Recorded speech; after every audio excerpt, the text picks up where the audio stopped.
لا حول ولا قوة إلا بالله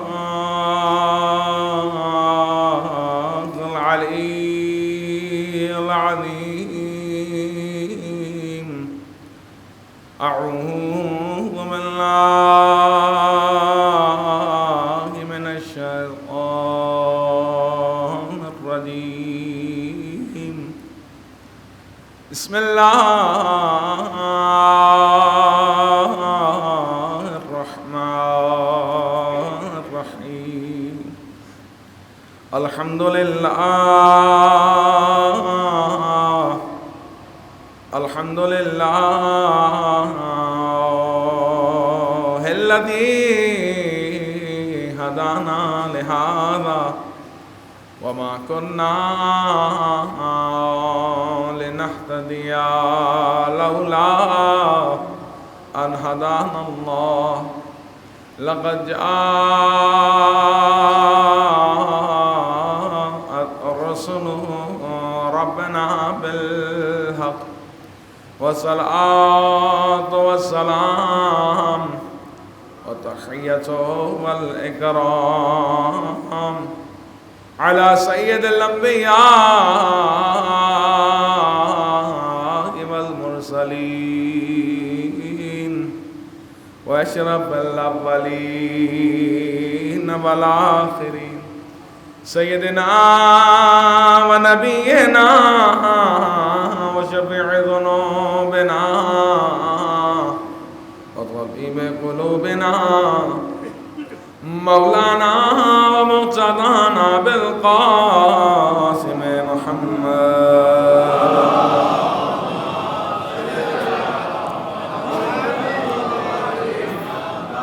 وعلى أهل بيته الطيبين الطاهرين المعصومين المظلومين ولعنة الدائمة على أعدائهم أجمعين من الآن إلى قيام يوم الدين. أما بعد وقد قال الله تبارك وتعالى في محكم الكتاب الكريم. بسم الله الرحمن الرحيم.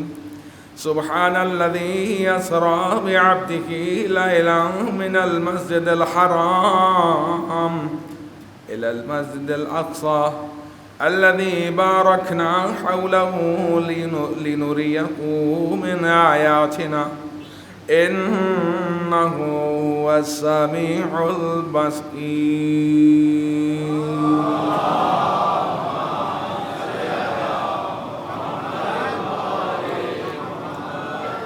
تمام تعریفیں اس ذات پروردگار کے لیے جو تمام عالمین کا رب ہے، جو تمام مخلوقات کا خالق ہے، جو ہم سب کا مالک ہے.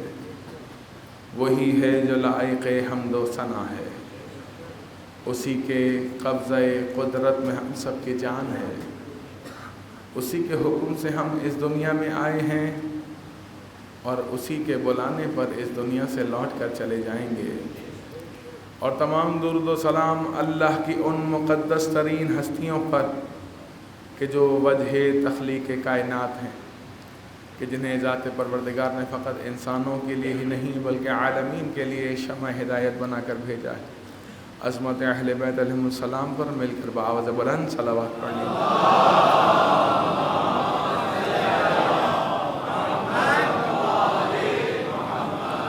السلام علیکم ورحمۃ اللہ وبرکاتہ.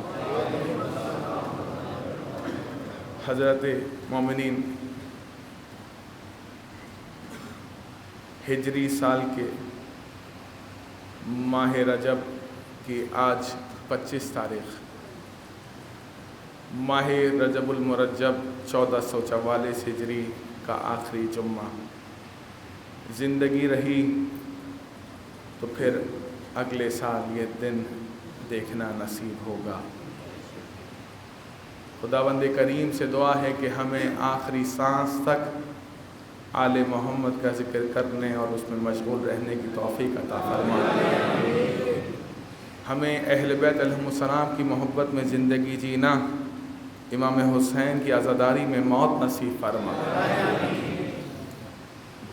آغاز گفتگو سے قبل اس ہفتے کی جو اہم ترین مناسبتیں وہ آپ کی خدمت اقدس میں بیان کر کے گفتگو کا آغاز کروں کہ آج جیسا کہ میں نے عرض کیا کہ خود ایک نسبت یہ ہے کہ ماہ رجب کا آخری جمعہ جو اہل ایمان کے لیے انتہائی اہمیت کا حامل ہے، آج کے دن زیادہ سے زیادہ درود کی تلاوت کیجیے، اور چونکہ آج روز شہادت باب الحواج امام موسیٰ کاظم علیہ الصلوۃ والسلام،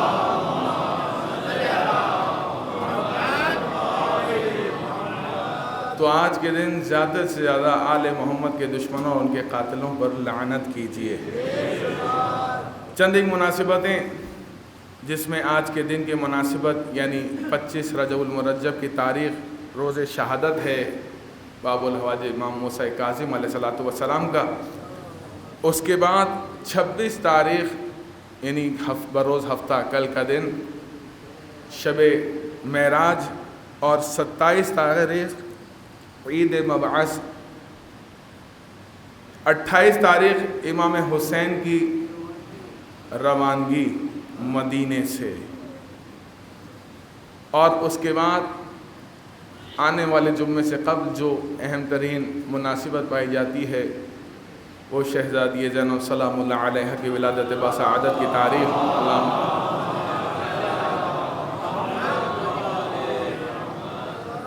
پہلی شعبان المعظم کی تاریخ جو آپ کی ولادت سے منسوب ہے۔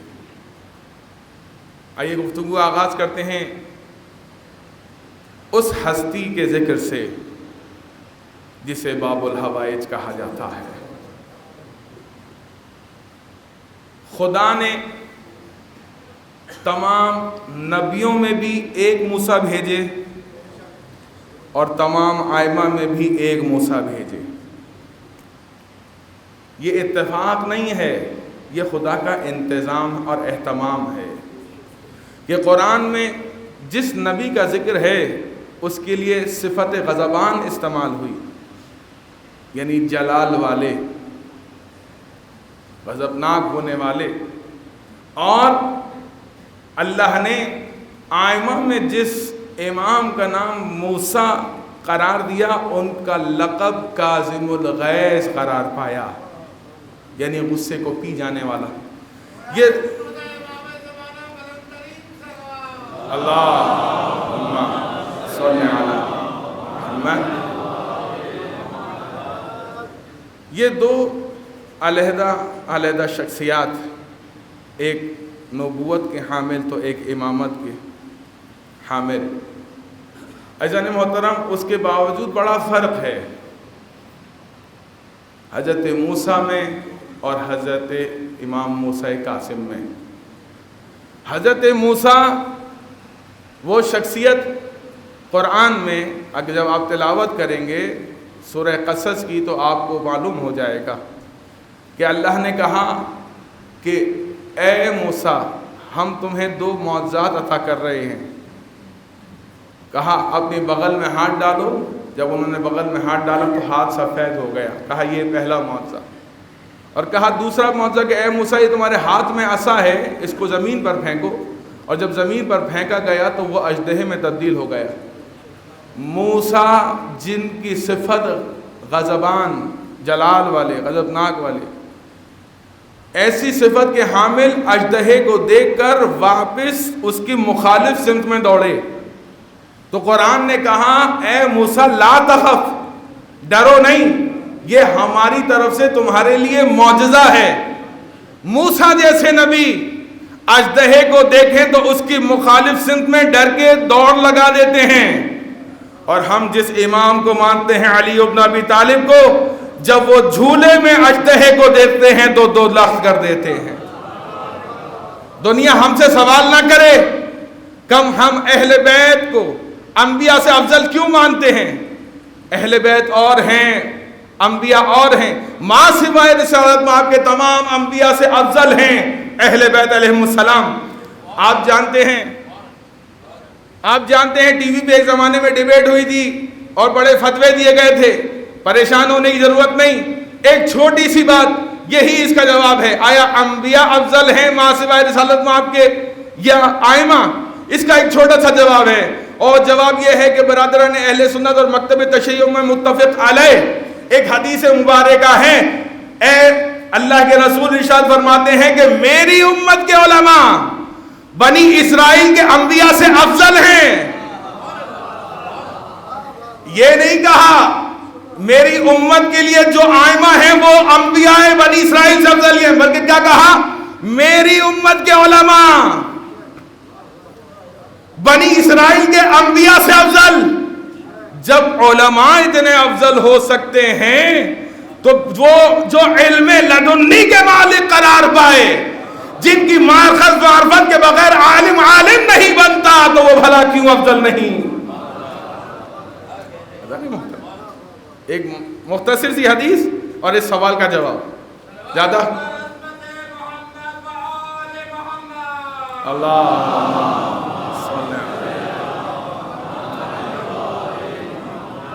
اس موضوع کو لے کے بہت سے دلائل اور جوابات موجود ہیں، لیکن چونکہ میرا موضوع نہیں ہے، لیکن حضرت موسیٰ کا تذکرہ آیا تو یہ بات آپ کی خدمت میں بیان کر دی۔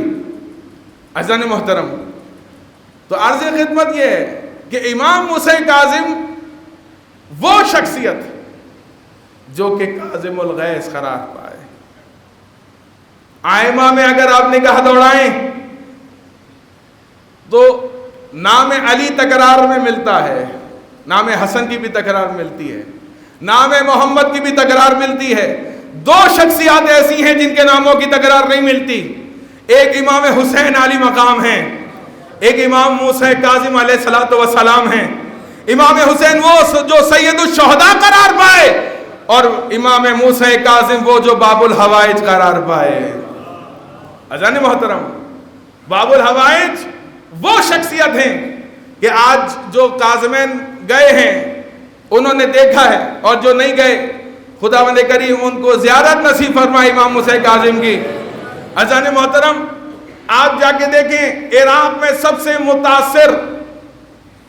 متاثرہ جگہ ہے دہشت گردوں کے حملوں کے سلسلے میں، وہ ہیں یہ شہر کاظمین جہاں امام علی مقام کا مزار مقدس ہے، حرم مقدس ہے۔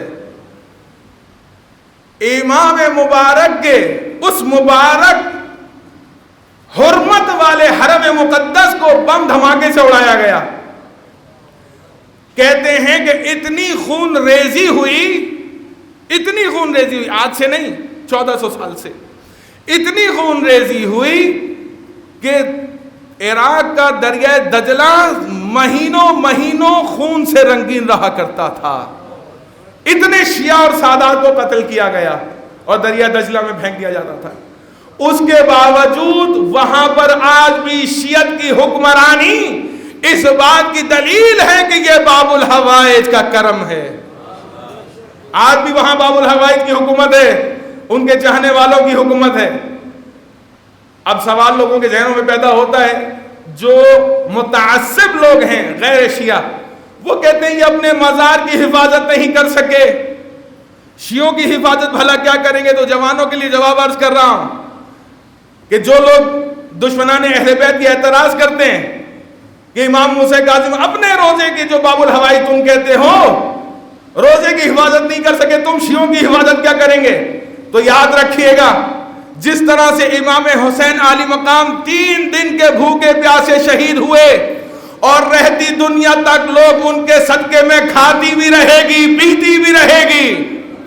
امام خود بھوکے پیاسے شہید ہوئے، لیکن کسی کو بھوکا پیاسا نہیں رکھا گیا، نہ آج، نہ کل، نہ آنے والے وقت میں۔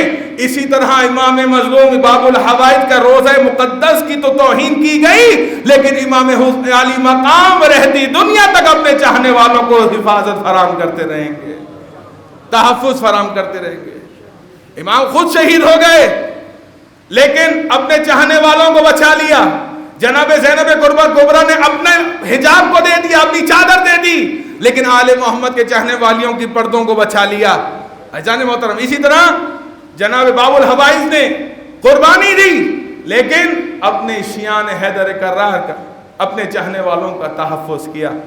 آج اگر شیعت باقی ہے، آج بھی اگر آپ جا کے دیکھیں تو کتنے ناکے لگے ہوئے وہاں پر، ٹھیک ہے نا؟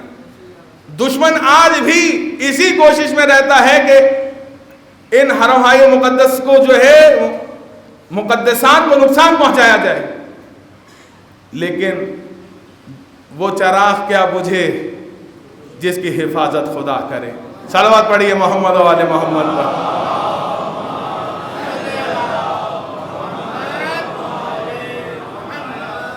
عزیزان محترم، امام موسیٰ کاظم علی مقام وہ ہستی ہیں، وہ شخصیت ہیں کہ جو کئی القابات سے پہچانے گئے۔ آپ کا اگر کسی مصیبت میں کوئی مبتلا ہو، کسی بھی مصیبت میں، تو وہ حضرت باب الحوائج امام موسیٰ کاظم کے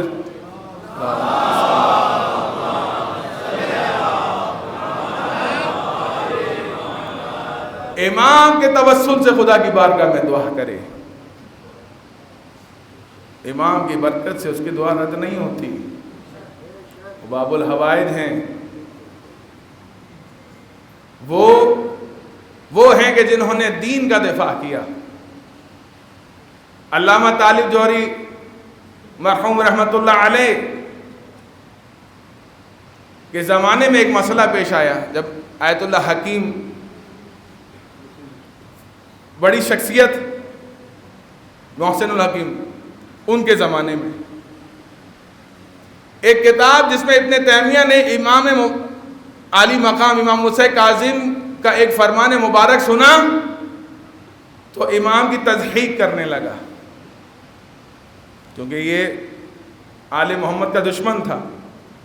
اس نے فدق کا انکار کیا، اس نے جناب سیدہ کی شان میں گستاخی کی، اس نے خانہ کعبہ میں امام علی علیہ السلام کی آمد کا انکار کیا۔ دشمنان اہل بیت میں سے وہ دشمن کہ جس نے دشمنی کے بھی اصول ہوتے ہیں، ان اصولوں کو پامال کیا۔ اسی کے چاہنے والوں نے آج حرمہائے مقدس اور مزارات مقدس جو بقیع کے اندر ہیں اس کو ان کو مسمار کیا۔ اس نے لکھا کہ امام کا ایک فرمان امام موسیٰ کاظم کا کہ ہفتے میں 35 نمازیں واجب ہیں، 35 نمازیں۔ تو جب ابن تیمیہ نے اس خبر کو سنا تو امام کی تصحیح کرنے لگا، یہ کون سی بات ہوئی، ایک دن میں 5 نمازیں واجب ہیں تو ہفتے میں 35 ہوں گی، یہ کون سی نئی بات بتائی ہے شیعوں کے امام نے؟ ایسی بس اپنی طرف سے باتیں کر دیتے ہیں بدیہی، اور اپنے آپ کو صاحب فضیلت سمجھتے ہیں۔ کہہ رہے ہیں یہ مسئلہ چلا اور بڑی مشکل میں لوگ پڑے کہ امام کا زمانہ تو اس وقت غیبت کبریٰ کے زمانے میں، غیبت کبریٰ کے زمانے میں مسئلے کو حل کیا۔ اسی لیے ہم کہتے ہیں مراجعین کی تکریم، عزت و احترام، چاہے قم المقدس کے مراجع عظام ہوں یا نجف اشرف یا دنیا میں کہیں بھی، جو حق بجانب ہیں، جو آل محمد کے مکتب کا دفاع کرتے ہیں، ان کا احترام واجب ہے۔ آپ تقلید کسی بھی کی کرتے ہو، لیکن ہر مجتہد وہ جو شرائط اجتہاد رکھتا ہے، مجتہد ہونے کی شرائط رکھتا ہے، اپنے دین کی حفاظت کرتا ہے، اپنے نفس کی پیروی نہیں کرتا، شیعت کا سودا نہیں کرتا، اسلام پر سودا گری نہیں کرتا، اس کا احترام واجب ہے، چاہے آپ تقلید کسی کی بھی کرتے ہو۔ خلاصہ کہتے ہیں کہ ایک طریقہ کار ہے، اور وہ طریقہ کار یہ ہے کہ آج بھی ایک پینل بنا ہوتا ہے مراجعین کی طرف سے۔ آپ یہ جو ای میل وغیرہ کرتے ہیں، اس کا جواب خود مجتہد نہیں دیتے، بلکہ مجتہد کی طرف سے معین کردہ خاص افراد ہوتے ہیں جو خود علماء ہوتے ہیں، جو آپ کے سوال کا جواب دیتے ہیں۔ اگر کسی مشکل میں پڑ جاتے ہیں تو پھر وہ مرجع کی طرف رجوع کرتے ہیں، ٹھیک۔ اس زمانے میں بھی آیت اللہ محسن حکیم نے پینل بنایا ہوا تھا۔ آغا یہ طالب جوہری محروم بیان فرماتے ہیں کہ اس وقت ایک سوال ان کے پاس آیا۔ سوال کیا آیا؟ سوال یہ آیا کہ میں نے اپنے شہر میں فجر کی نماز ادا کی جب اذان فجر ہوئی، اور جب میں نے جہاز میں سفر کیا دوسرے شہر میں گیا تو وہاں بھی وقت فجر داخل ہو گیا، نماز فجر کا وقت داخل ہو گیا، تو اب میرے لیے کیا حکم ہے؟ جو میں نے اپنے شہر میں نماز پڑھی آیا وہ کافی ہے، یا دوسرے ملک میں جا کے جو میں وقت فجر میں داخل ہوا ہوں کیا اس نماز کو پڑھنا ضروری ہے؟ اب یہ نیا سوال، جب نیا سوال ہوا تو بہرحال پینل کے جو علماء تھے انہوں نے آپس سے مشاورت کر کے جواب تو دینا تھا. انہوں نے کہا کہ ہاں آپ چونکہ وقت داخل ہو جائے تو نماز واجب ہو جاتی ہے، لہٰذا آپ جب دوسرے ملک میں جائیں تو پھر وہاں پر جا کر آپ نماز کو دوبارہ پڑھیں گے. جب یہ مسئلہ آیت اللہ مسئلہ حکیم کے پاس گیا تو انہوں نے کہا کہ نہیں، جو نماز اس نے اپنے شہر میں پڑھ لی وہ اس کے لیے کافی ہے، دوسرے ملک میں جا کے وقت نماز فجر داخل ہونے کے باوجود نماز پڑھنا ضروری نہیں. تو لوگوں نے کہا اس سوال کا اس کی علت کیا ہے، اس کا سبب کیا ہے؟ کہا کہ میں نے اپنے امام موسیٰ کاظم علیہ السلام سے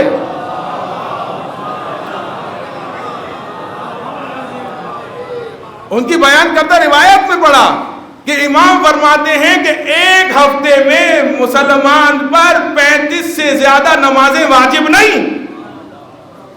تو آیت اللہ محسن حکیم کے اس جواب کو سن کر مرحوم علامہ علی جوہری صاحب فرماتے ہیں کہ میں نے فوراً کاظمین کی طرف رخ کیا اور کہا السلام علیک یا موسیٰ ابن جعفر. دنیا نہیں سمجھی آل محمد کو عزیزان محترم، لیکن آل محمد نے ہر مسئلے کا حل بیان کیا ہے. عزیزان محترم، چونکہ مناسبتیں زیادہ ہیں لہٰذا اسی بات پر اپنی گفتگو کو روکتے ہوئے شب معراج کے حوالے سے، یعنی جو 27 کی شب اور 26 کا دن گزار کے ہیں، کچھ عبادات اور اعمال بیان کیے گئے ہیں، وہ آپ کی خدمت اقدس میں بیان کرنا مقصود ہے. قبل اس کے اس سے پہلے جو سرنامہ کلام میں خطبے کے آغاز میں آیہ مبارکہ کی تلاوت کی گئی سورہ بنی اسرائیل، جو سورہ اسراء کے نام سے بھی مشہور ہے، وقت کو مد نظر رکھتے ہوئے فقط ترجمے پر اکتفا کروں گا. بسم اللہ الرحمن الرحیم. سبحان الذی اسری بعبدہ لیلا من المسجد الحرام. تبرکاً اس آیت کے جز کو تلاوت کیا، ترجمہ سماعت فرمائیے. پاک ہے وہ جو ایک رات اپنے بندے کو مسجد الحرام سے مسجد اقصی تک لے گیا، جس کے گرد و پیش میں ہم نے برکتیں رکھیں تاکہ ہم انہیں اپنی کچھ نشانیاں دکھائیں. یقیناً وہ خوب سننے والا اور دیکھنے والا ہے. آنے والی شب یعنی ہفتے کا دن، آنے والی شب تو آج کی شب ہوگی، 26 کی شب ہوگی، کل 27 کی شب، 26 کا دن گزار کے مومنین کے لیے انتہائی اہمیت کا حامل ہے، کیونکہ عبادت کی رات ہے. وہ رات کہ جب اللہ نے جبرائیل کو کہا جاؤ براق لے کر اور میرے حبیب کو میری بارگاہ میں لے کر آؤ، تو اس میں جو مختلف روایات پائی جاتی ہیں وہ یہ ہیں کہ بعض کا عقیدہ یہ ہے کہ ہجرت سے قبل اور بعض کا عقیدہ یہ ہے کہ ہجرت کے بعد. شیعہ مکتب کے مطابق ایک دفعہ نہیں کئی مرتبہ اللہ کے رسول کو معراج نصیب ہوئی. اور جب اس آیت کے بارے میں جب ہم بات کر رہے ہیں تو یہ وہ موقع ہے کہ جب ام ہانی کے گھر سے اللہ کے رسول کو لیا اور لینے کے بعد بیت المقدس، مسجد الحرام سے بیت المقدس یعنی بیت المقدس یعنی مسجد اقصی، ہم اس کو علی المشہور بیت المقدس کہتے ہیں. بیت المقدس اس ایریے کو کہتے ہیں جس میں مسجد اقصی بھی ہے. اس کے علاوہ کچھ مقدسات ہیں جو عیسائیوں میں، یہودیوں میں اور مسلمانوں میں مشترک ہیں. میں اس بحث میں نہیں جا رہا، میرا موضوع نہیں ہے. کہتے ہیں کہ جب وہاں گئے، مسجد الحرام سے مسجد اقصی کی طرف گئے، تو اس بات پر لوگوں نے اعتراض کیا کہ یہ کیسے ہو سکتا ہے کہ اتنا طویل سفر ایک رات میں اللہ کے رسول طے کریں؟ کہا ممکن نہیں ہے۔ اس لیے معراج کے واقعے کے بعض لوگوں نے انکار کیا ہے۔ شیعہ مکتب کے نظریہ اور بعض مسلمان جو غیر شیعہ فرقے ہیں، ان کا عقیدہ بہرحال یہ ہے معراج پر مسلمہ ہے، قرآن کی آیت، ایسے انکار ممکن نہیں کہ اللہ کے رسول معراج پر گئے۔ اب اس کے وقوع پذیر ہونے کے حالات، واقعات اور اوقات پر بحث ہے، اور جائے مقام کہ جس جگہ پر جو ہے یہ واقعہ جس جگہ سے پیش آیا اس پر بحث ہے، بقیہ خود واقعے پر اختلاف نہیں۔ 3 سے 4 تاریخیں ہیں جس میں ربیع الاول کی بھی تاریخ ہے، رجب کی بھی تاریخ ہے، ماہ رمضان کی بھی تاریخیں ہیں کہ جس میں یہ معراج ہوئی۔ خلاصہ وقت کو مد نظر رکھتے ہوئے فقط یہ بات عرض کروں گا کہ اللہ کے رسول، سفرنامہ کیا ہے؟ سفرنامہ اختصار کے ساتھ بیان کروں۔ اللہ کے رسول مسجد الحرام سے مسجد اقصی گئے، اور پھر مسجد اقصی میں جانے کے بعد وہاں جو مقدس مقامات ہیں ان کی زیارت کی۔ پھر اس کے بعد جبرائیل کے ساتھ آسمان اول پر جب پہنچے تو نبیوں کی ایک قطار تھی جو اپنی جبینوں کو جھکائے ہوئے، اپنی نگاہوں کو جھکائے ہوئے اللہ کے رسول کا استقبال کرنے کے لیے کھڑی تھی۔ پھر دوسرے آسمان پر گئے، پھر کچھ انبیاء کا ملاقات ہوئی، پھر تیسرے آسمان پر، پوری ہسٹری اس کی موجود ہے، لیکن وقت کو مد نظر رکھتے ہوئے فقط تذکرہ کر رہا ہوں، اشارہ کر رہا ہوں۔ ایک موقع ایسا آیا جسے قاب قوسین و ادنیٰ کی منزل، جسے سورہ نجم نے بیان کیا، جس کا تذکرہ دعائے ندوہ میں بھی آپ اور ہم پڑھتے ہیں اور سنتے ہیں۔ جب قاب قوسین و ادنیٰ کی منزل پہ پہنچے تو جبرائیل رک گئے، کہا اللہ کے رسول یہ میری حد ہے، اس سے ایک قدم بھی آگے بڑھایا تو میرے بالوں پر جل جائیں گے۔ یہی ابن تیمیہ کے لوگ اور روایتوں میں جو تاریخ دانوں نے لکھا ہے تاریخوں میں کہ کچھ خوارجوں نے اس بات کا انکار کیا کہ رسول کو جسمانی معراج نہیں ہوئی، لیکن اکثر مسلمان بشمول شیعہ غیر شیعہ اس بات پر اتفاق کرتے ہیں کہ اللہ کے رسول کو جسمانی معراج ہوئی، روح اور جسم کے مرکب کے ساتھ تشریف لے گئے تھے، گویا سر پہ امامہ تھا، دوش پہ ابا تھی، پیر میں نالین مبارک۔ جبرائیل کہہ رہے ہیں یا رسول اللہ میری حد ہے، قاب قوسین ادنیٰ کی منزل، اگر اس سے آگے گیا تو میرے بال پر جل جائیں گے۔ عجیب بات ہے، جبرائیل جو کہ تمام ملائکہ کے سردار ہیں، سردار ہونے کے باوجود، ملائکہ کے سردار ہونے کے باوجود، امین وحی ہونے کے باوجود کہہ رہے میرے بالوں پر جل جائیں گے، میری حد یہ ہے۔ اللہ کے رسول آگے آپ تشریف لے جائیے۔ عجیب بات ہے کہ رسول کیسے جا رہے ہیں؟ سر پہ امامہ ہے، دوش پہ ابا ہے، پیر میں نالین مبارک۔ جبرائیل کی حد قاب قوسین و ادنیٰ کی منزل، اور اللہ کے رسول کے نالین مبارک کی حد، اس حد کو جہاں جبرائیل رک گئے، نالین مبارک نے بڑھ، اس حالت میں کہ رسول آگے بڑھے، نالین مبارک بھی آگے بڑھی، سر پہ امامہ تھا، دوش پہ ابا تھی، پیر میں نالین تھی۔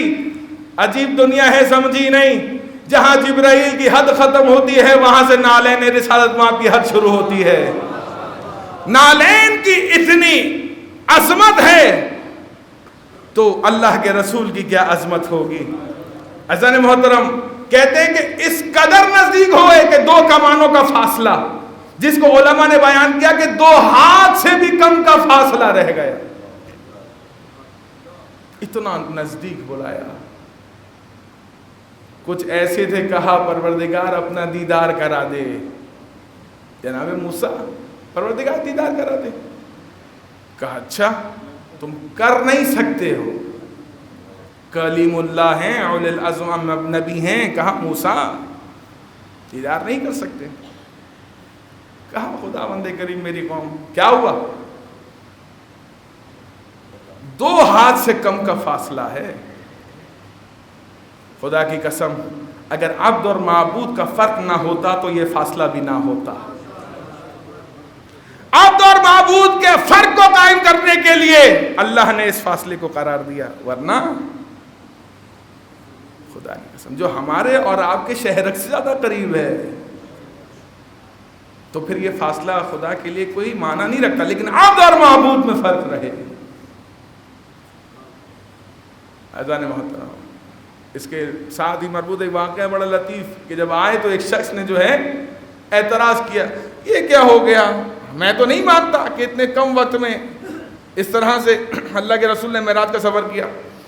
تو ایک جگہ نہانے کے لیے گیا، پانی میں اترا، گیا تھا ظاہراً، لفظ استعمال کر رہا ہوں ظاہراً، گیا تھا ظاہراً مرد، جب پانی سے باہر آیا تو حقیقی عورت بن گیا۔ ٹھیک ہے، واقعہ آپ لوگوں کے ذہن میں ہے، اشارہ کر دیا، انشاءاللہ نتیجے تک آپ پہنچ گئے ہوں گے۔ صلوات پڑھیے محمد و آل محمد۔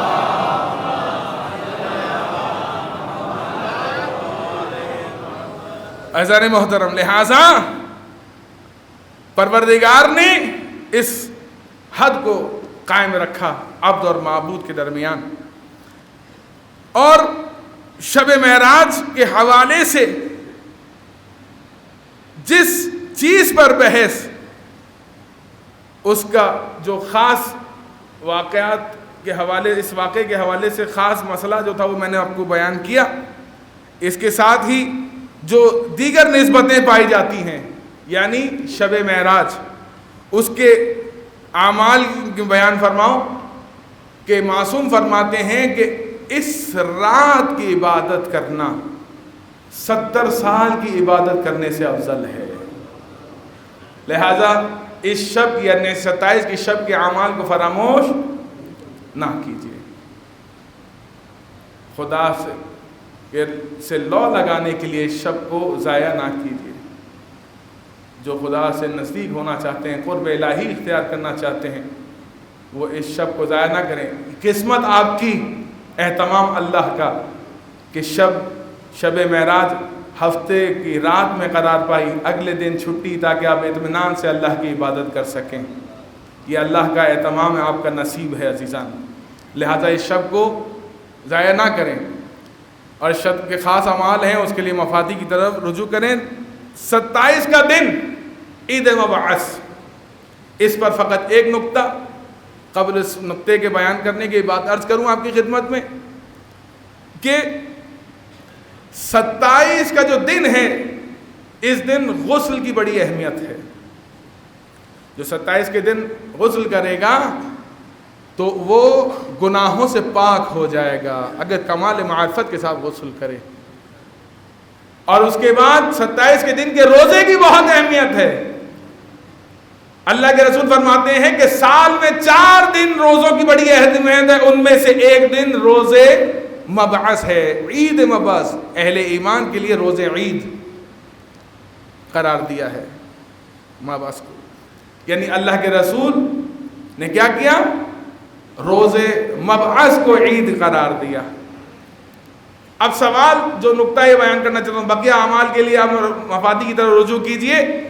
2-3 جو اعمال تھے وہ میں نے آپ کو بتا دیے کہ غسل ضروری ہے، یہ روزہ ضروری ہے، ضروری مطلب دن کی اہمیت کو مد نظر رکھتے ہوئے، جبکہ واجب نہیں ہے، ورنہ فقہی اصطلاح میں ضروری وہاں استعمال ہوتا ہے جہاں وجوب ثابت ہو۔ ضروری دن کے عنوان سے کہہ رہا ہوں جس کی تاکید بیان ہوئی ہے، واجب نہیں ہے البتہ۔ اور تیسری جو ہے زیارت امیر المؤمنین، روز عید مبعث۔ اب کسی کے ذہن میں یہ سوال پیدا نہ ہو، دن رسول کا، زیارت علی کی، ہاں دن رسول کا تو زیارت بھی رسول کی ہوتی، زیارت علی کی کیوں؟ اہل بیت نے یہ ہمیں طریقہ سکھایا ہے کہ جب بھی رسول کا ذکر ہوگا وہاں علی کا ذکر ہوگا۔ رسول کا ذکر علی کے ذکر کے بغیر مکمل نہیں، کیونکہ اللہ نے ایک ہی نور سے ان 2 ہستیوں کو خلق فرمایا ہے۔ زیارت امیر المومنین کی تلاوت کیجئے۔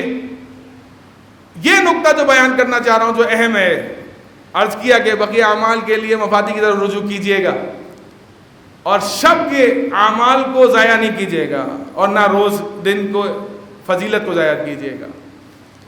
نقطہ یہ ہے کہ لوگ کہتے ہیں کہ بھائی 40 سال کے بعد، اس کا مطلب اس سے پہلے نبی نہیں تھے، جب نبی نہیں تھے تو معاذ اللہ گناہ بھی کرتے تھے. ہاں عجیب بات ہے. یہ جو ناسبی ہیں نا اور یہ خوارج، اسی لیے ان کے لیے روایت میں آیا ہے یہ بدترین سگ ہیں، یعنی کتے. سوائے اہل بیت کے دشمنی کے ان کو کچھ نہیں سوچتا. حضرت محترم تو کیا کہا بھائی 40 سال کا یہ دورانیہ اعلان نبوت ہوا، مبعوث برسالت اس سے پہلے،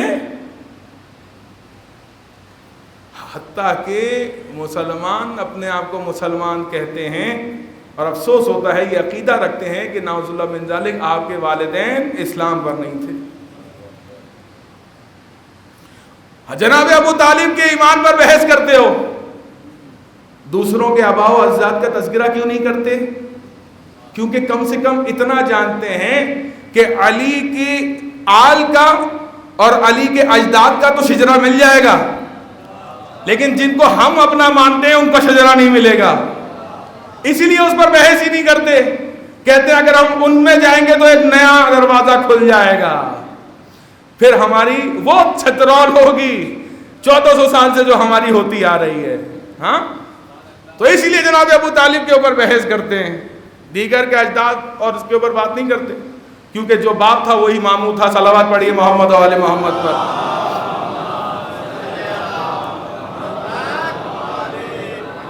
حضرت محترم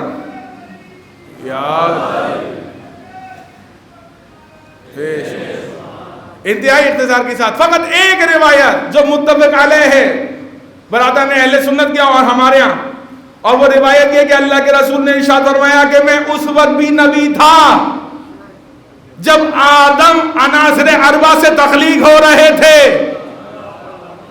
اس سے زیادہ بات نہیں کروں گا کیونکہ دامن وقت میں گنجائش نہیں.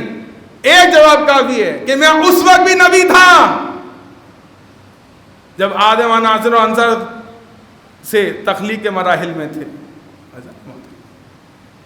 اللہ کے رسول اس وقت بھی نبی تھے جب نہ کائنات خلق ہوئی تھی نہ کسی مخلوق کا وجود تھا.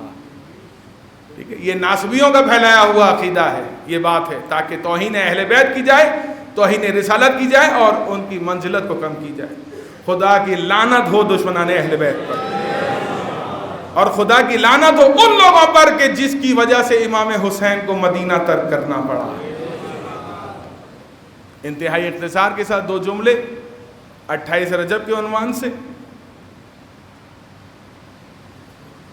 بڑی خاص چیزیں تھیں کہ جب امیر شام بستر مرگ پر تھا تو اس نے کہا 3 لوگوں سے بیعت کا مطالبہ نہیں کرنا، ایک حسین ابن علی سے، ایک عبداللہ ابن زبیر سے، ایک عبداللہ ابن عمر سے.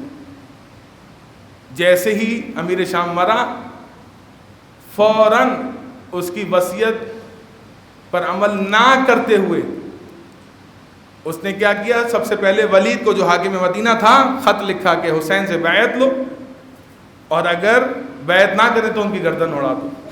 مروان نزدیک بیٹھا تھا، رات کی تاریکی میں امام حسین کو بلایا اور امام حسین سے بیعت کا مطالبہ کیا اور خط دکھایا. مروان نے کہا کہ اگر پورا وہ واقعہ آپ لوگوں کے ذہنوں میں محفوظ، صرف حوالہ دے کر گزر رہا ہوں. امام نے فرمایا کہ رات کی تاریکی میں بیعت نہیں لی جاتی، ہم دن دہاڑے بات کریں گے. تو مروان نے کہا کہ اگر تو نے جانے دیا تو پھر حسین تیرے ہاتھ نہیں آئیں گے، تو ابھی لے کر ان کو قتل کر دے. امام حسین علی مقام جلال کی حالت میں بولتے ہیں ابن زرقا تو مجھے قتل کرے گا؟ اور اسی حالت میں جناب ابو الفضل عباس دروازہ توڑ کے دربار میں داخل ہوئے اور تلوار کو نکال کے کہا کہ کس نے میرے امام کو پریشان کرنے کی کوشش کی. اجان محترم ایک مرتبہ اپنے بھائی کے کاندھے پہ ہاتھ رکھا کہ عباس یہ مدینہ ہے کربلا نہیں. واپس لے گئے اور واپس لے جانے کے بعد کیا کیا عزیزان؟ واپس لے جانے کے بعد مدینے والوں سے کہا کہ چلو مدینہ رہنے کے قابل نہیں رہا. بہن کو آمادہ کیا، سواریاں رخصت ہوئیں. کہتے ہیں کہ اس طرح سے حسین مدینے سے نکل رہے تھے جیسے بھرے گھر سے جنازہ نکل. انا للہ و انا الیہ راجعون. پالنے والے ہماری اس خلیل سی عبادت کو اپنی بارگاہ میں قبول فرمائے. اپنی آخری حجت کے ظہور میں تعجیل فرما۔ بسم اللہ الرحمن الرحیم، قل هو اللہ احد اللہ الصمد لم یلد ولم یولد ولم یکن له کفوا احد۔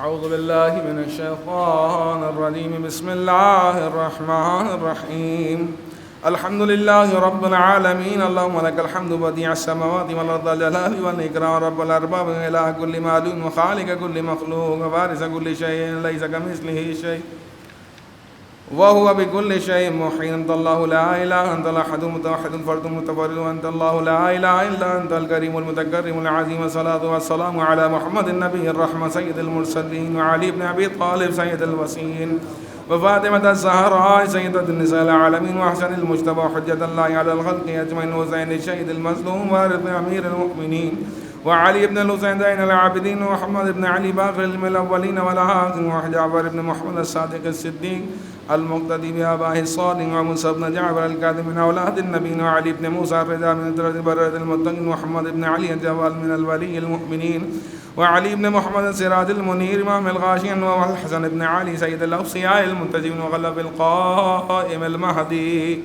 المنتظر الحجة بعد آبائه على خلق المهدي النبي وارث علم عظيم من الوصين الذي ببقاء بقية الدنيا وبيوم رزق الورى وبجوده ثمرة الأرض والسماء وبيملأ الله الأرزاق قسطا وعدلا وكما ملئ ظلما وجورا عجل لنا اللهم ذورا إنه يرونه بعيدا ونراه قريبا برحمتك يا أرحم الراحمين۔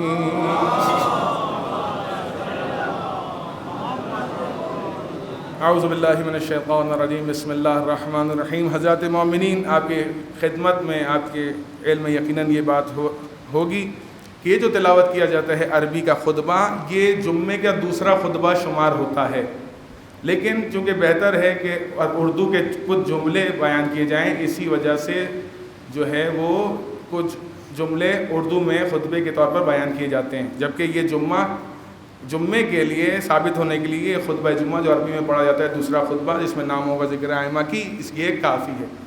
انتہائی اختصار کے ساتھ چونکہ بیان کیا تھا کہ اس ہفتے کی مناسبت میں پہلی شعبان کی تاریخ جناب زینب کبریٰ سلام اللہ علیہ کی ولادت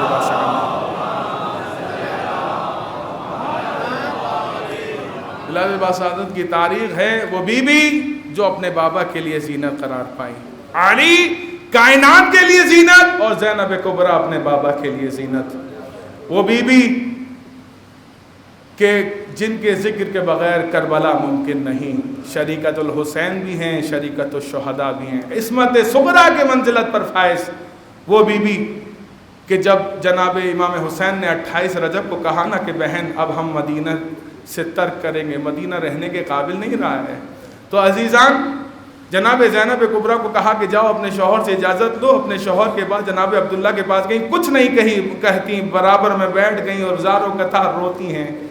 پوچھا وجہ کیا ہے؟ وجہ یہ ہے، رونے کی سبب بتایا کہ میرا بھائی مدینہ چھوڑے جا رہا ہے، میں شریعت جانتی ہوں، علی کی بیٹی ہوں، میں جانتی ہوں اگر تم نے اجازت نہ دی تو میں گھر سے نہیں نکل سکتی، لیکن عبداللہ یاد رکھنا اگر تم نے اجازت نہیں دی تو ایک طرف مدینے سے میرے بھائی کا قافلہ آ جائے گا تو دوسری طرف تمہارے گھر سے زینب کا جنازہ۔ پالنے والے دعا کرتے ہیں تجھے واسطہ محمد و آل محمد کا ہماری اس قلیل سی عبادت کو اپنی بارگاہ میں قبول فرما۔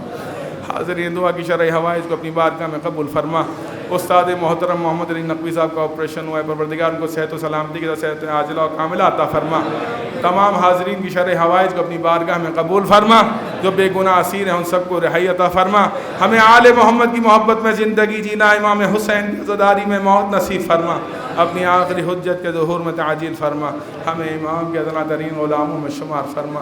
ان اللہ ملائکۃ یصلون علی النبی یا ایھا الذین آمنوا صلوا علیہ وسلموا تسلیما۔